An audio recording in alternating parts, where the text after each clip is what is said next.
Welcome back. Let's take a live look now at the Charlotte Douglas International Airport. Members of the Charlotte City Council want to discuss if a large apartment complex near the airport is the right choice as the city continues to be able to grow. So a zoning request by a local developer would put more than 300 apartments in what is now called an airport overlay zone. So that basically means that the flights going in and out of Charlotte Douglas will be going over the buildings. As Queen City News anchor Will Lewis tells us, the property is currently zoned for mixed use, leading to potential approval issues.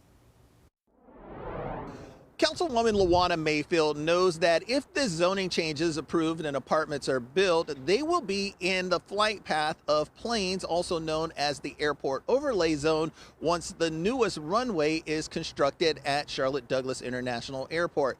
Now, the proposal is to build 306 apartments on just over 11 acres off of Queen City Drive and Tuckasegee Road. This is video of other Greystar developments in the city of Charlotte. At the public hearing back in February, staff informed council that much of the area for the new construction is industrial, and at one point there was approval for a hotel to be built on part of the property, but it was never completed. The zoning change was recommended to council even with the land being in the airport overlay zone because staff says the property would be at the northern end of the overlay zone and that was something that should not lead to the denial of the application.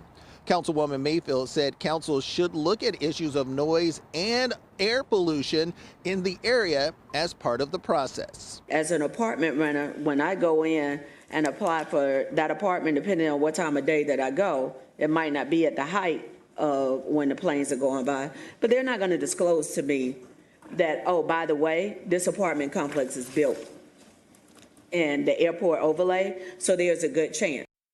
Now, Councilwoman Mayfield believes that the land should be zoned industrial like other properties in the area, but others on council say there's no specific language about residential buildings in the airport overlay zone.